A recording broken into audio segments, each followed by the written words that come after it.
I came across a blog post when I was doing research for this talk, and it's a young man. I'm assuming he's a young man. I really don't know. Jordan Miska Allen. I was looking up things on lighthearted. So when Cheryl and I were talking, was it earlier in the week or it was last week? Last week sometime, about her coming and being with us. And I don't know, I can't remember for sure, but I think I asked you how you were doing, and you said, I'm pretty sure, don't quote me on this, but I do have it written down somewhere, that you were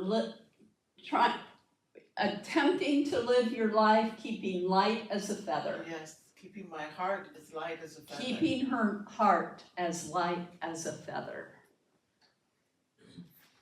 And then she asked me, so what's the topic for Sunday? I said, I think keeping our heart as light as a feather sounds really, really good, right? So let me get my clicker. Thank you very much. So I was doing some research, just why not, on lighthearted, and I came across this blog post.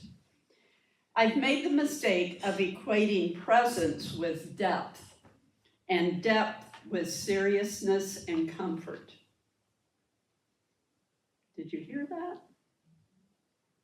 I've made the mistake of equating presence with depth, and then depth with seriousness and discomfort. This thinking cut me off from the infinite creativity of being. It got so extreme that I once wondered if I was less evolved when feeling positive emotions. You know that saying that I'm so spiritual, I'm no earthly good? That's really what he's referring to here.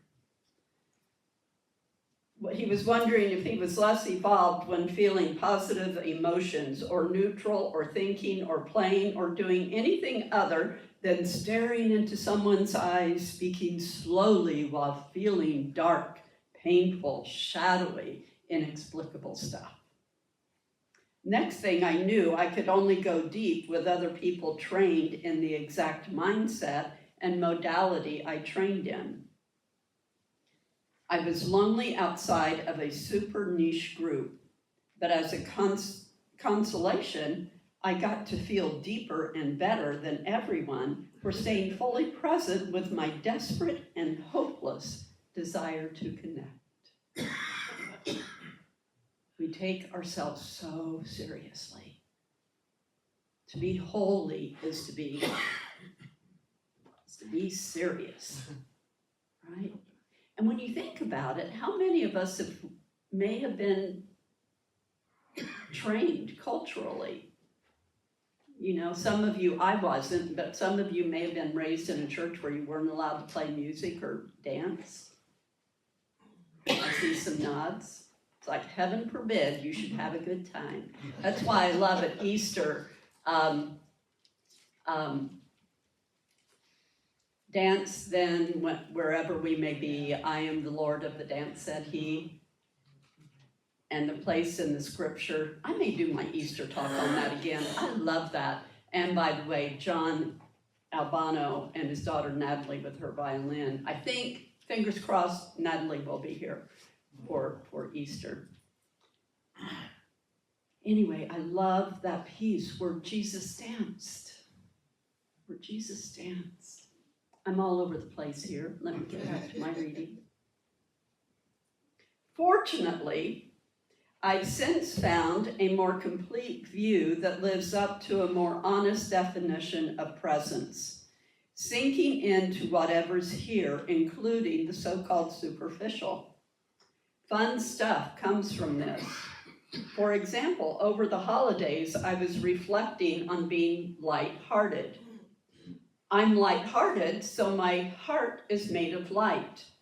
Going beyond wordplay, I started to feel/imagine my heart as all the light I saw, whether it was Christmas tree lights, a phone screen, or the sun. Here's my heart illuminating the world around me. There's so much of my heart, it's everywhere I look. I am shining and loving all over the place. If you're caught in a similar depressive, lonely loop, here's a bright idea. A more lighthearted feeling perspective could be a light at the end of the tunnel. Isn't that brilliant? I love that. So simple and duh, right? We know that. We know that. We know that we feel better when we're lighthearted. We know that we feel better when we're coming from a place of positivity rather than being so serious all the time. And at the same time, these are serious times. And so, as I always do, I talk about both worlds. Never ignore your feelings. Pay attention to what your gut is telling you. Take time to see what is going on in the world. Yesterday I had a moment, I didn't listen to very much yesterday, but I had a moment that really did not make me happy. I looked at it, I read a little bit about it, informed myself about it, and then returned to preparing my talk on being lighthearted today. To see the reality of everything around you. And then remembering spiritual principle, that we are light, that we are love, and that finding that place of feeling good creates more feeling good, right? When we talk about being,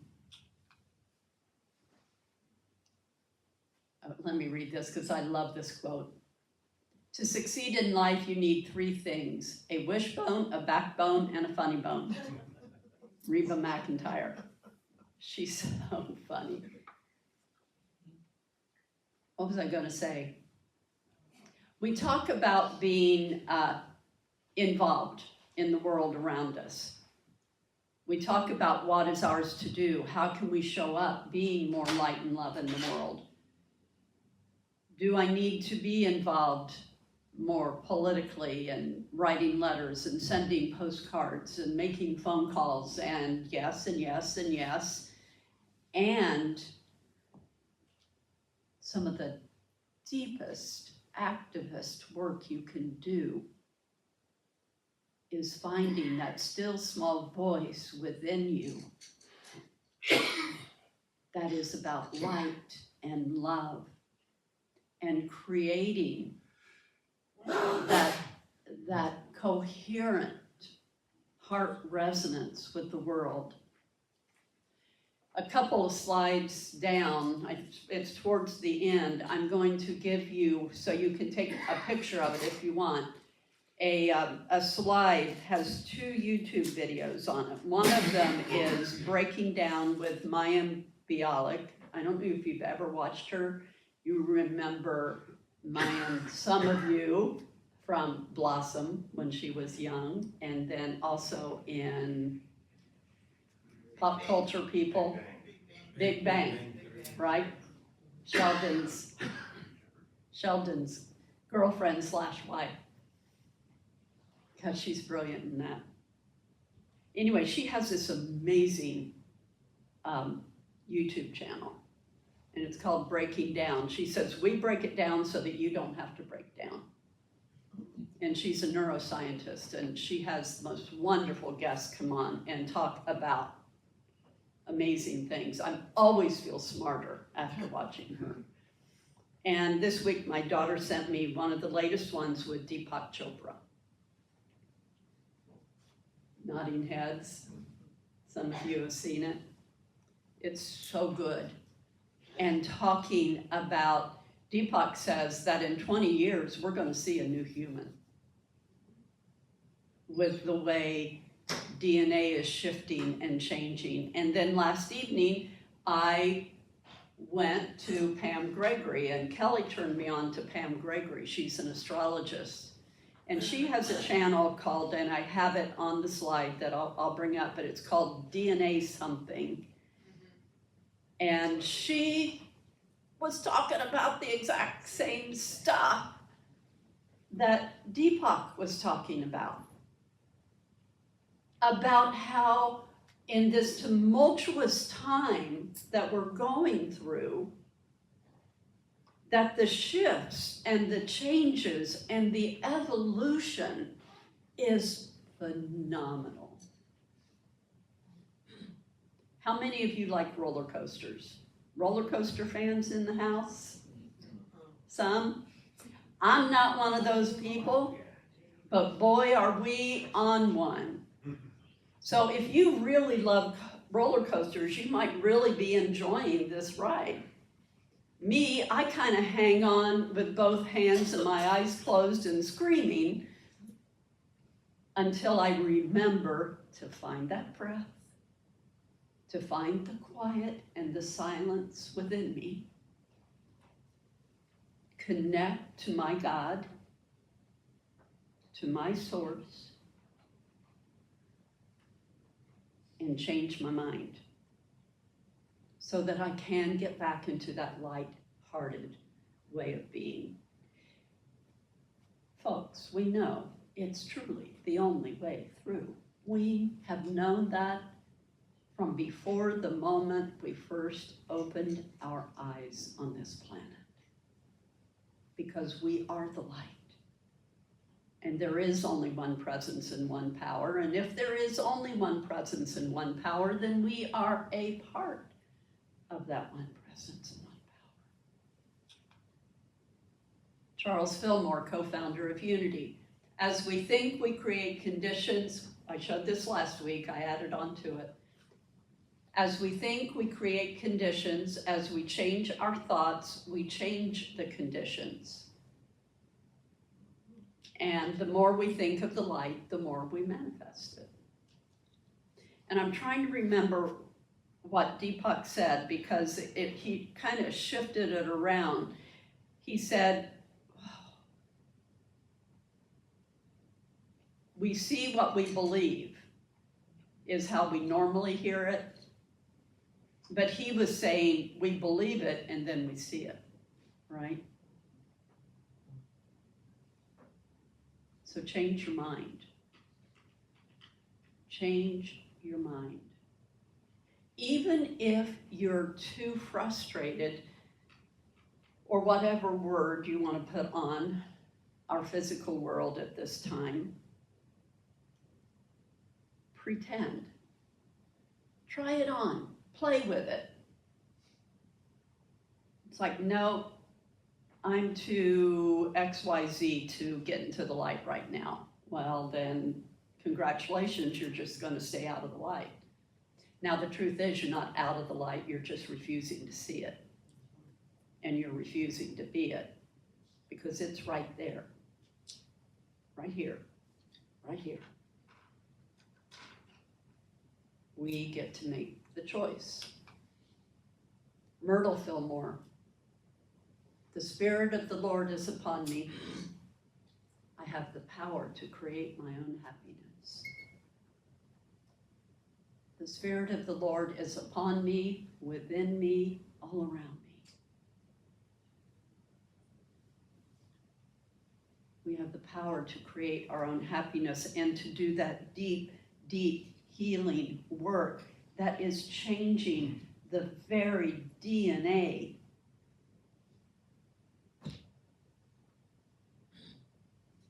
that we were born with.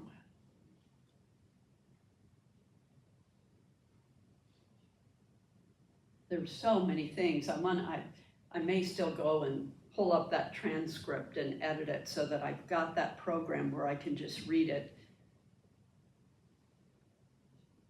Because as Deepak Chopra said in that YouTube podcast, you sitting here right now listening to this you are not the same person you were when you first started listening to it. Your molecules have already changed and are changing. Shamsi Tabrizi, whatever happens to you, don't fall into despair. Even if all the doors are closed, don't fall into despair. A secret path will be there for you that no one knows. You can't see it yet, but so many paradises are at the end of this path. Be grateful. It is easy to thank after obtaining what you want. Thank before having what you want.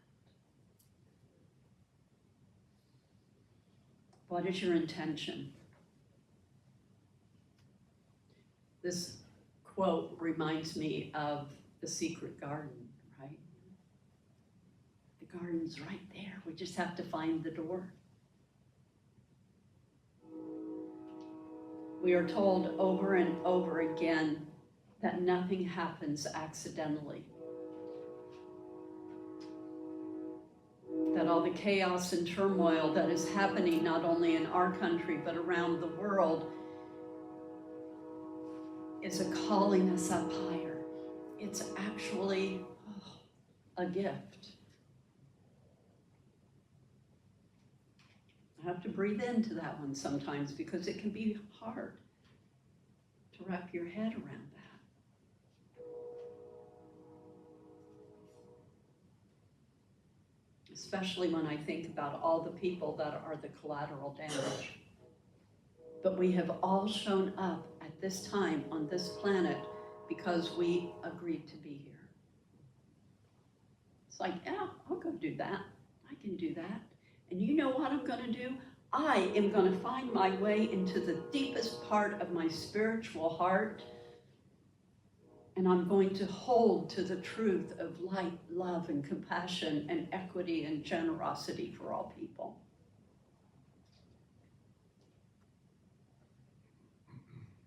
I am going to make, as John Lewis said, to make good trouble. And I'm going to shine my light so bright.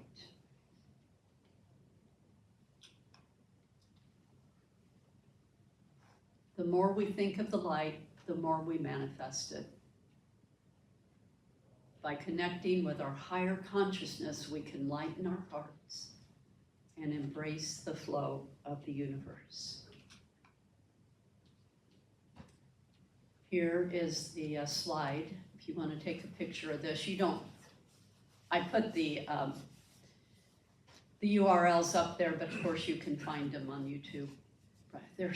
I will be watching them over and over again because they're just so good.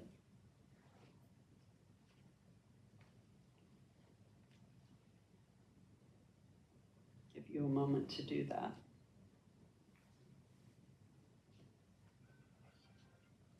Another piece that came, Nancy sent it to me and someone else also sent it to me, a woman talking about the rising of the feminine power so that the male power can find its perfect alignment, because we have just simply been out of balance.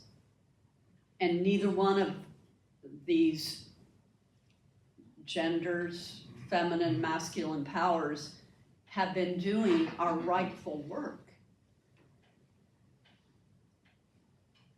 We're being victimized, we're being blame all over the place.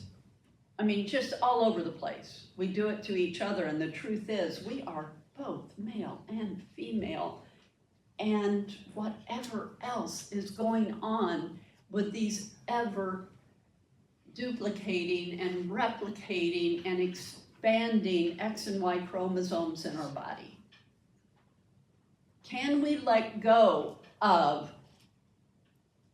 what we have traditionally been taught that we are in order to breathe into and love into who we are truly being called to be? Let go of your old paradigms. Can we stop judging each other? There is so much that we can learn if we just open our hearts and allow that to be. I don't know what's next here. I love this one. Dr. Seuss, you have brains in your head, you have feet in your shoes, you can steer yourself any direction you choose. You're on your own and you know what you know, and you are the one who will decide where to go. And then I want to close with John Rodell. If you don't know his poetry, I encourage you to find him. Everything feels so heavy today, I told an angel who was disguised as the sky. That's because you're not supposed to be carrying everything, the angel replied. I felt my back buckle under the weight of my burdens. Well, what am I exactly meant to be carrying right now? I asked the chatty heavens. On, the sky angel responded. Just keep carrying on. And for today, that's enough. And so it is.